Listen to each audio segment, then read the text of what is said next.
Hello, everyone. This is Teach English in China, and this is our first ever live webinar. So the name of our session today is Teach English in China, Your Questions Answered. So I suppose if you're here today, then you're looking for information about teaching in China.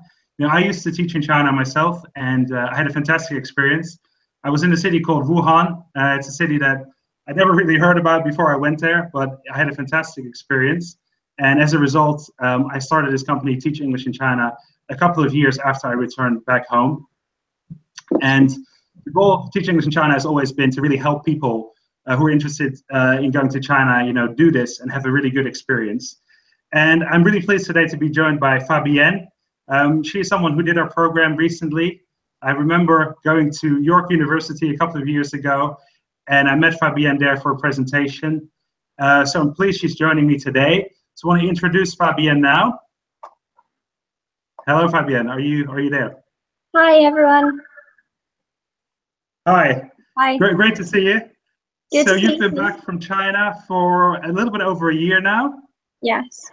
So what would you say overall? What's been your main kind of memory of China and your main impression of it? Oh, wow. Well, it's such a huge experience, isn't it? There's so many kind of wonderful things out there. You get the country itself, you get the opportunities to travel, you get the experience working in a different culture, and for me, teaching, which is something I'm interested in. So it's just overall really great, hard to sum up in just one sentence. Absolutely. So the main focus of today's conversation is a conversation with Fabienne and talk more about her experiences. So it will take about 30 to 40 minutes in total. What I'd like to do now is give you a very brief introduction about our company, what we do, how the process works. The placement that Fabienne did was 10 months teaching in a city called Suzhou, near Shanghai, at a kindergarten. One of the more interesting parts about this experience is the amount of choice that's available, because whereas Fabienne taught at a kindergarten, I personally taught at sort of a private school actually in China, in Wuhan, and it was more with older students. The majority of my students were kind of 18 to 20-year-olds. So it's quite a different experience. We offer all sorts of experiences basically with those age groups and anything in between. So what I'll do now for the next few minutes before we return for a question and answer session with Fabienne is tell you a little bit about our company and what we do. Of course, if you have any questions, let us know.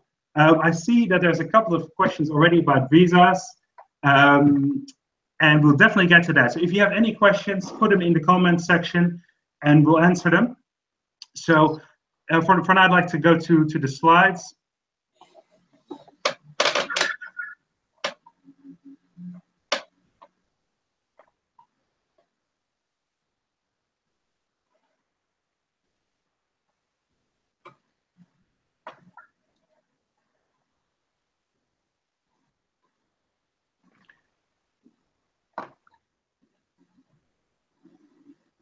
Okay, so our company, Teach English in China, is based in London. We've been going since 2005, and we basically offer a variety of placements all over China. We have options for students, current students, as well as graduates or people in their final year. So we've already sent over 1,000 teachers to China since we started.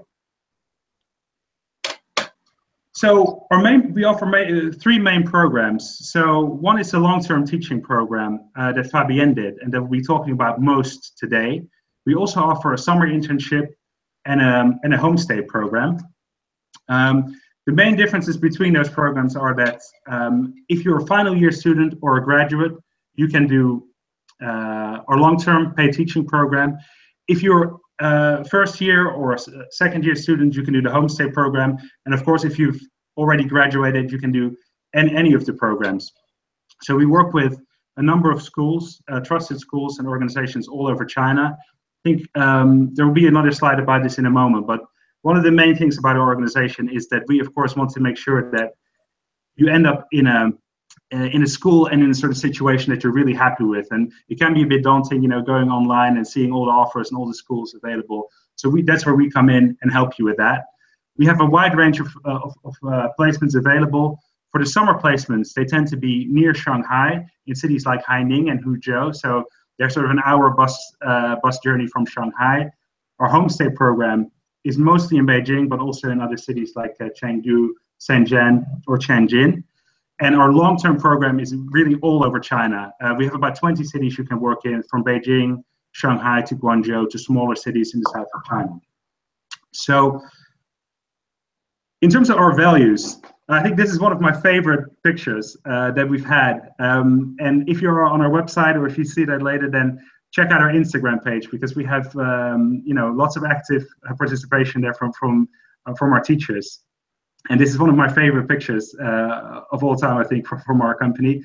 And it's in part because some of these people are actually still in China, because I think this is Fabienne's year. This was August 2015 that they went to China. And I think at least some of them are still in China. And I know people like Sabrina and Golnas that are in this picture did a second year in China. So that's certainly an option on the long-term program.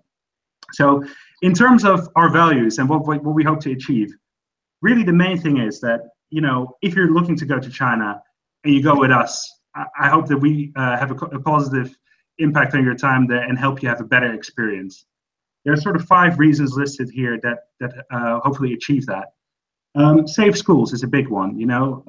We've worked with various schools over the years. We've got it down to sort of an established network of really good schools now. So instead of looking for a school yourself and not being sure if it's the right one, if you go with us, you'll know that they're basically vetted schools. And there's lots of testimonials on our website for people who've worked in various of the schools.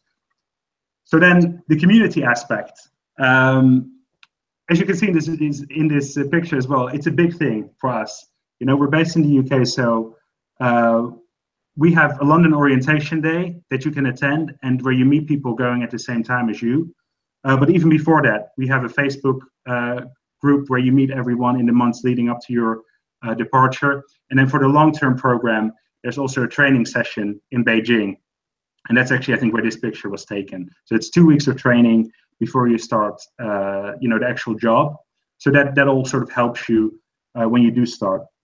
Help and support. So visas are relatively complicated nowadays for China. So that's something we definitely help with for all our programs.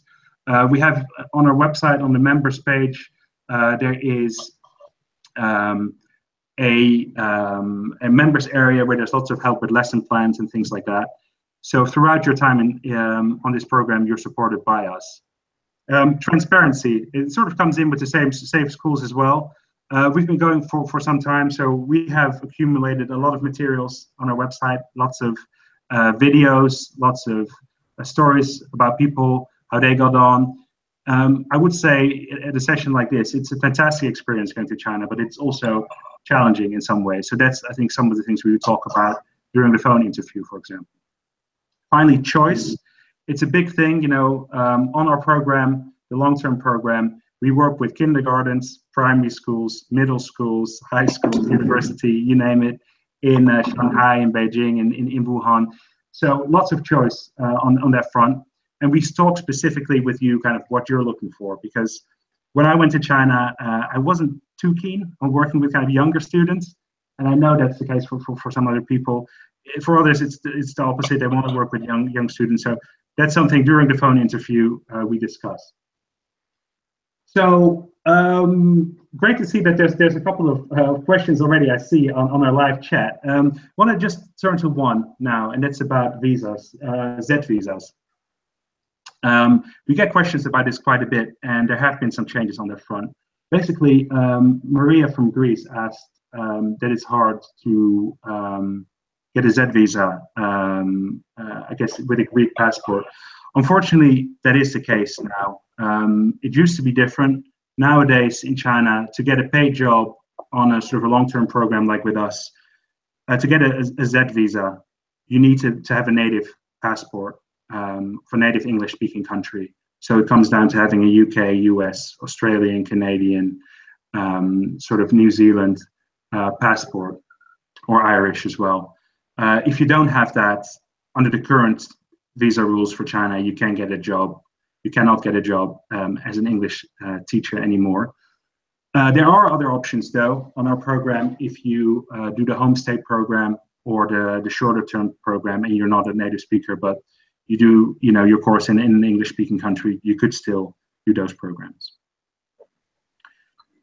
For the long-term paid teaching program, we have state schools available as well as private schools.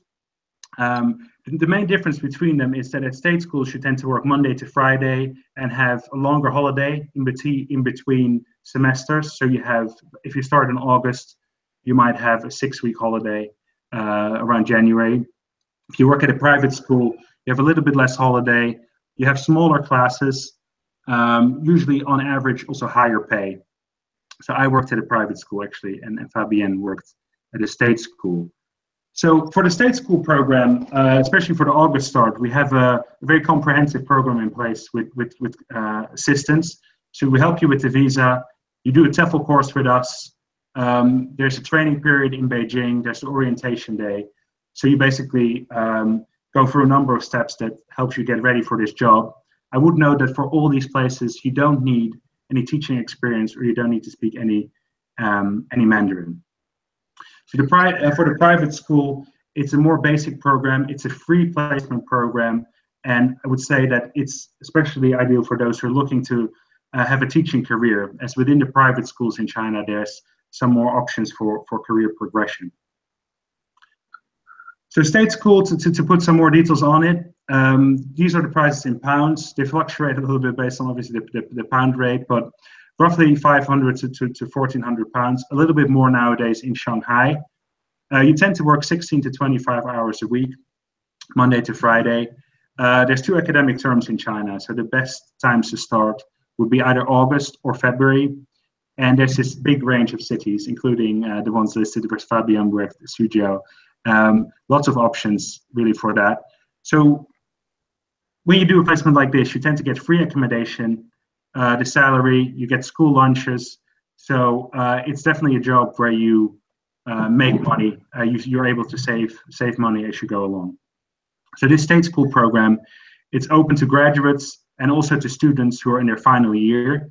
So there's a fee of £549 for the items I mentioned, like the training in Beijing and the TEFL course. So private schools, as you can see actually in this picture, a little bit smaller classes usually. I worked at a private school, and it's really one of the real good things about it, I think, is that you really get to know all your students. I remember by the end of the first week, you'd know everyone's name. There's usually 10 to 15 students in the class. So that's really fun. You tend to work more, probably including lesson planning, 40 hours a week. It tends to be Wednesday to Sunday because they get quite busy on weekends. These placements, they begin year round, so there's not too much of a term system here. You can start at any time.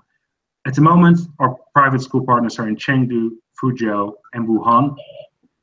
And again, you get free accommodation and an allowance as well if you choose to live elsewhere.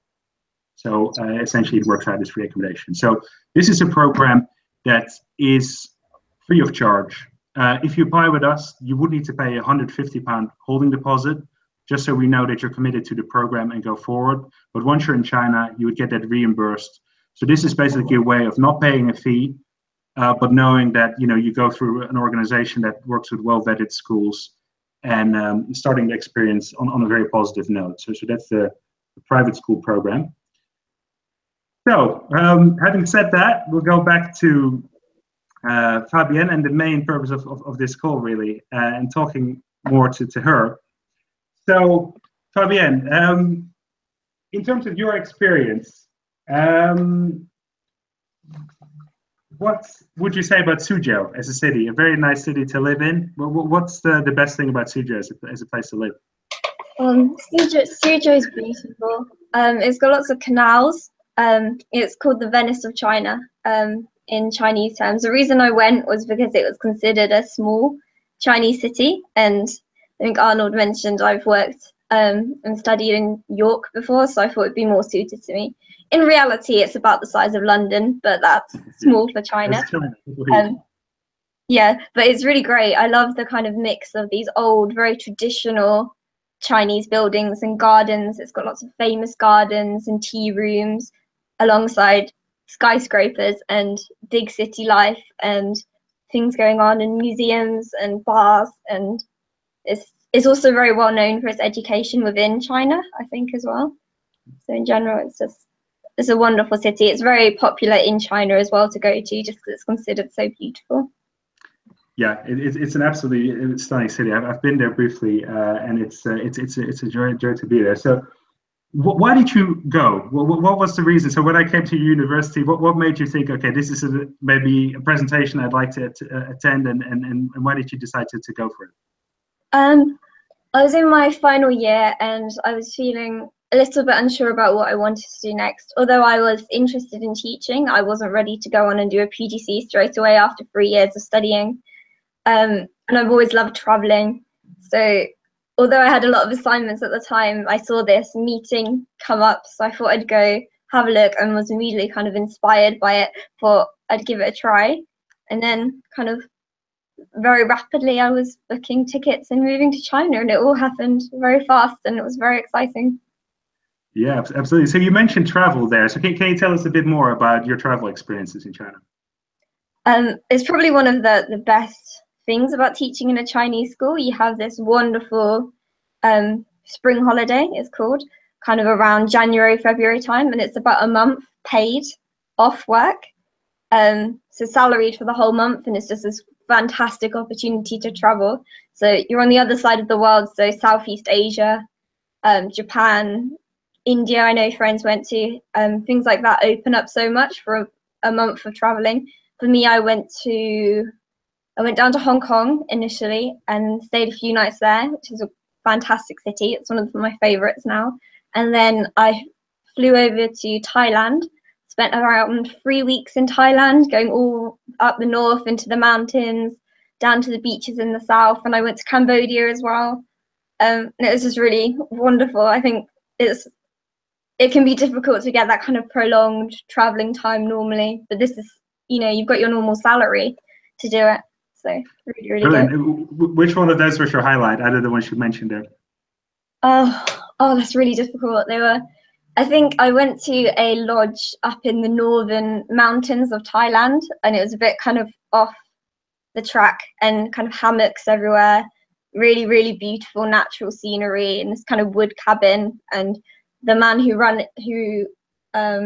whose lodge it was, him and his wife had been kind of trekking since the 70s, all around this region of Thailand. So it's just very kind of, I think, something you wouldn't necessarily do if you were traveling for a shorter period of time, but so worth it if you get the opportunity. Okay, so that sounds brilliant. So can you tell us a little bit more about the teaching? So you worked at a kindergarten. So what was that like? What was the level of English, for example? Very different to my friends who taught mostly in middle schools. Obviously, they're a lot younger, so they're still they have slightly different needs to older students. But at the same time, it's a lot of fun. They're not as shy. So for me, it was a lot of singing, a lot of dancing. I was involved in a lot of dance shows. They're delighted by everything. So you go in and they're just so excited to see you all the time. So it's really high energy, and different things will kind of throw your students off. So while most of my friends were teaching more advanced topics, I was still on the ABC and phonics and hello, what's your name, and cat, watermelon, these kinds of words.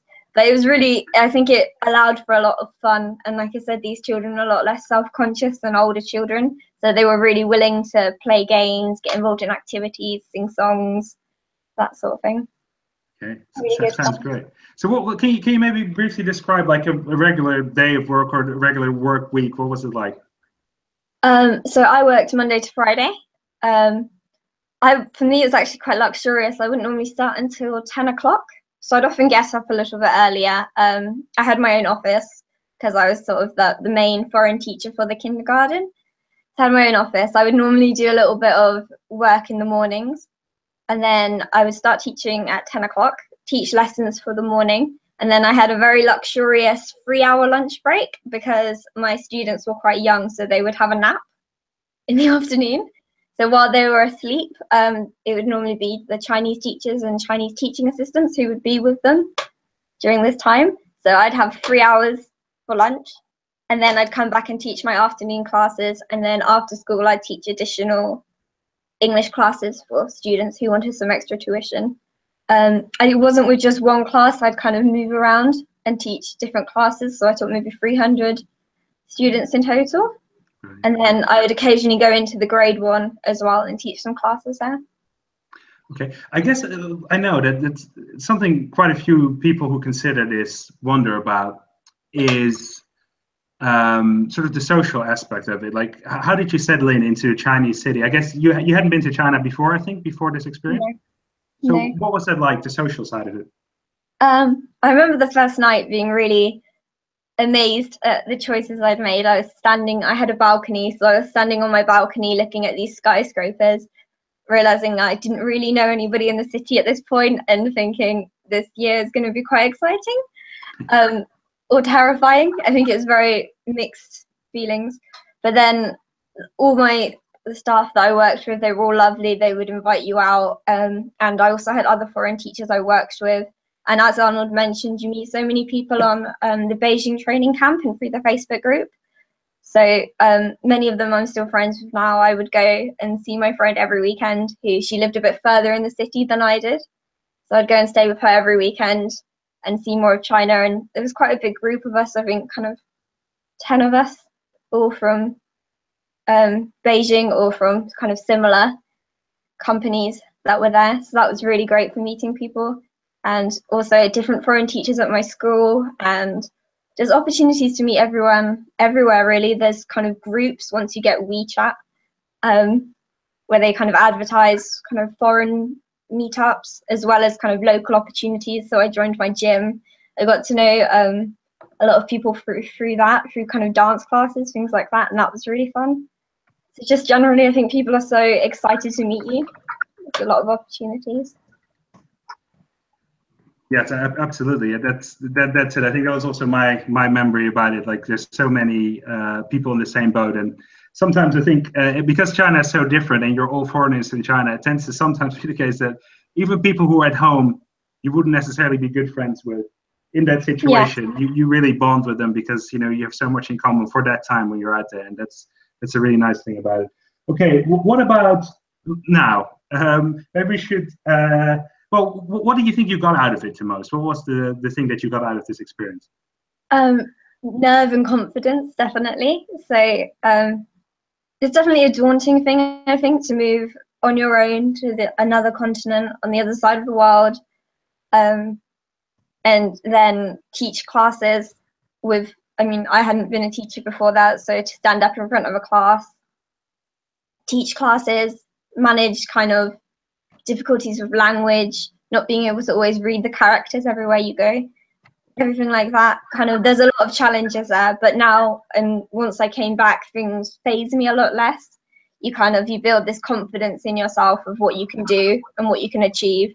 And at the end of the day, when things are thrown at you, they're not that bad. And you find that in China as well, like things which you think would horrify you, like kind of getting lost in a Chinese city, you just manage it. And once you realize that you can manage it, I think that's very empowering.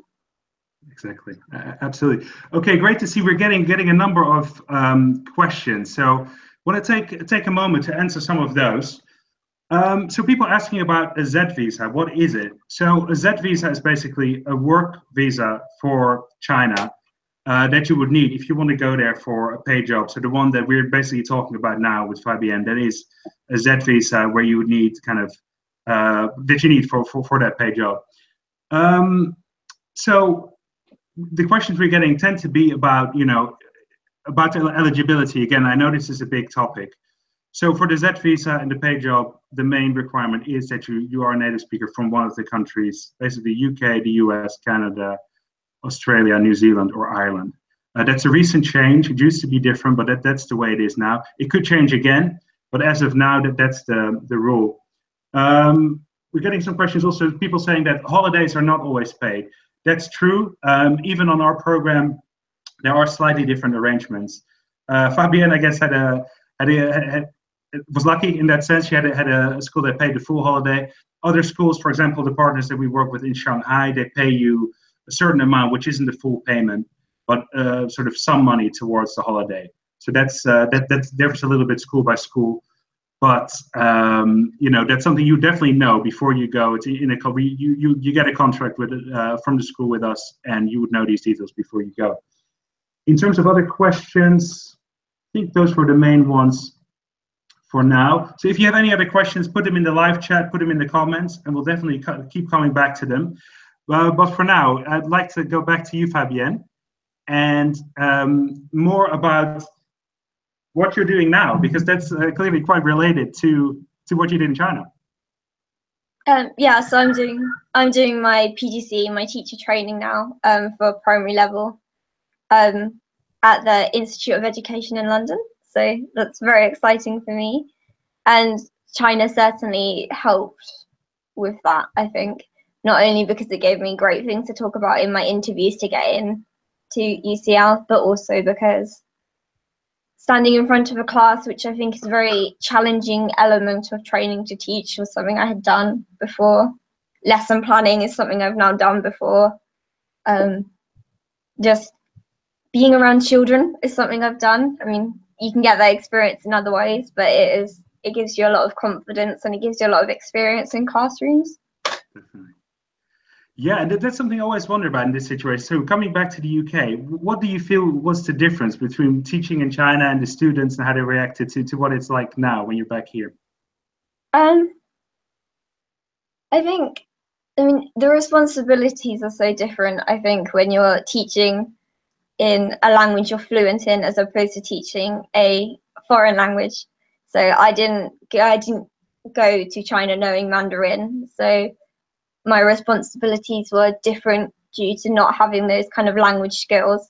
I was kind of less able to maybe talk to all parents, things like that, while that's something very much expected when you teach in the UK. I would also say that the course load is far less demanding in China as a foreign teacher. It's a nice job, kind of. You feel like you have a lot of free time. It's quite well paid. I felt quite supported as well.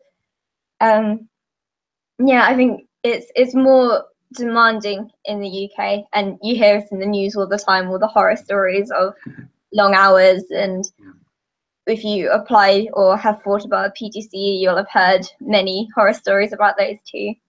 And China is a really nice way to get teaching experience and to be able to teach without the huge Ofsted worries and quite the same level of extensive paperwork that you have when you're teaching in the UK.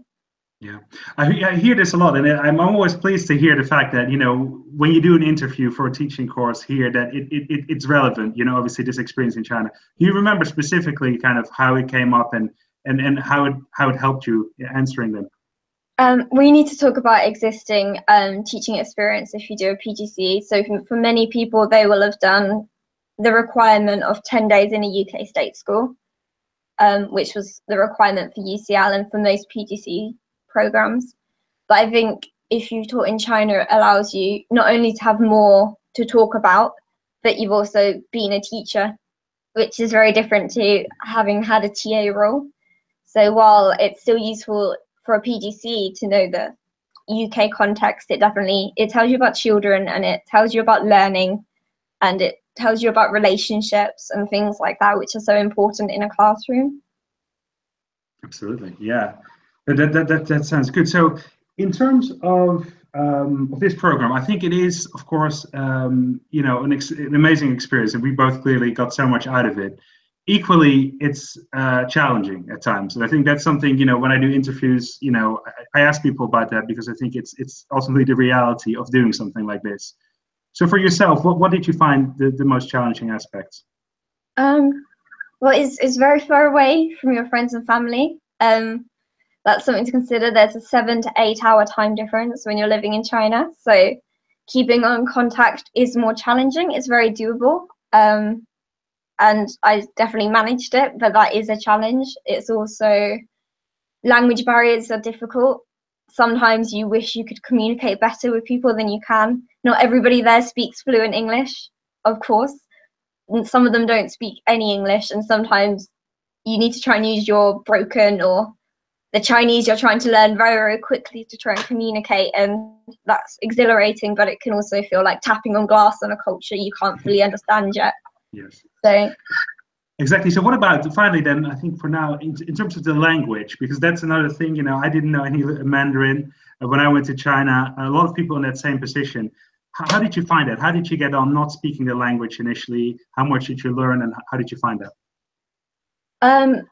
You learn very, very quickly the basics, like the absolute survival. You learn incredibly quickly, and I don't think you need to even try that hard. It's just coping. Like, you learn your thank yous, you learn hello because people will say it to you. You want to be able to communicate, so you will learn no thank you. You will learn, oh, this one please. You will learn maybe in a classroom, please can you be quiet, sit down, stand up, that kind of thing. Things like that which will help you.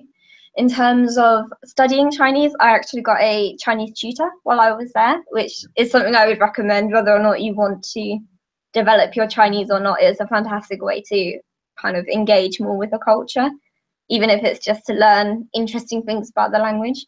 And I know my Chinese did not improve as much as I would have liked it to, because I think there is a tendency to socialize with people whose English is better. Yeah. But friends and people I know who have stayed out there, their Chinese is getting a lot better quite fast now once they put the effort in.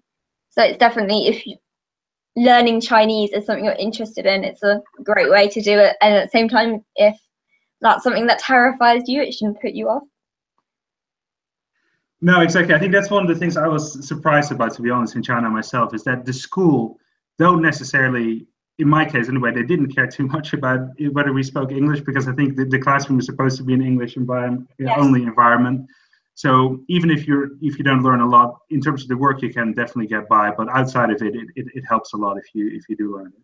Yeah. Okay. And well, with younger children, you will normally have a Chinese teaching assistant to help translate if your children's English is not yet at a kind of functional working ability. Exactly. Working level. That's it. Well, fantastic that you could make it, Fabienne. So good to talk to you. I think that's we're going to leave it there in terms of our conversation here. We will have more events like this coming up, so definitely stay tuned on our YouTube channel for live events, webinar events rather. We also have some live events coming up in London, Fabienne. We're just talking about it, that later this month or early December, we'll have a session like this in person in London. So if you're interested in teaching in China and you can make it to London, then keep an eye on our website and join us for that. So thank you so much, Fabienne. Just wanted to close off by telling you a couple of things about our program. If this was interesting, leave us questions in the comment section. You can email us, get in touch. We've got lots of interesting content coming up actually on our YouTube channel as well. Just wanted to take you through a few final slides with some of that information.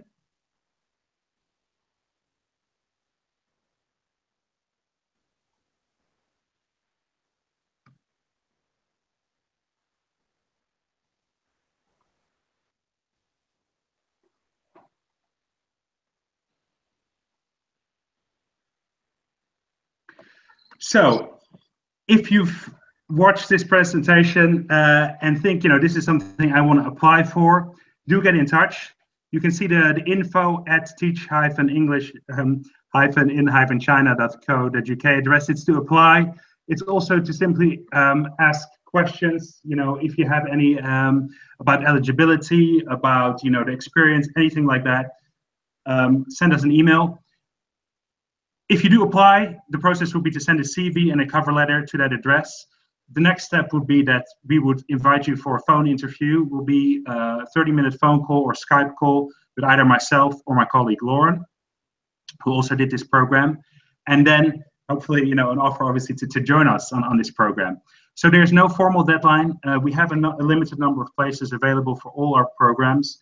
The 7-week program for the summer internship is almost full. So very urgent for that one especially. Other ones are filling up as well. So if this is something you want to do, get started and get in touch today. So yeah, like we said, we're quite a transparent company. We've got lots of information out there. So what I find the best way to find out about this program really is to read and to find out about other people's experiences. So if you go to our website, you'll see links on the top right corner to our social media. Obviously, this YouTube channel here. We're very active on Instagram as well, Facebook. So check us out, find out more information about it. Hopefully that will help you make a decision and decide if this is for you. Also, should you have watched this webinar and be interested in this PowerPoint, we'll send it to you, of course, no problem at all. So send us an email to the info address that you see here, and we'll send you either this PowerPoint. We also have a more detailed one with more information about some of the other programs that we run, like the summer internship and the homestay program. So if you simply send us an email and request the PowerPoint, we'll send it right over.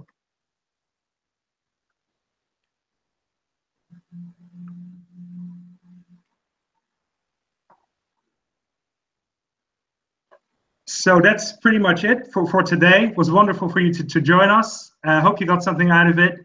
And we'll be in touch and hopefully see you soon. The next webinar like this will be in about 2 weeks' time, and it will be about summer teaching. So it will be 2 weeks teaching in China, or perhaps 7 weeks teaching in China. So that will be our next stop. So thank you, and have a good evening.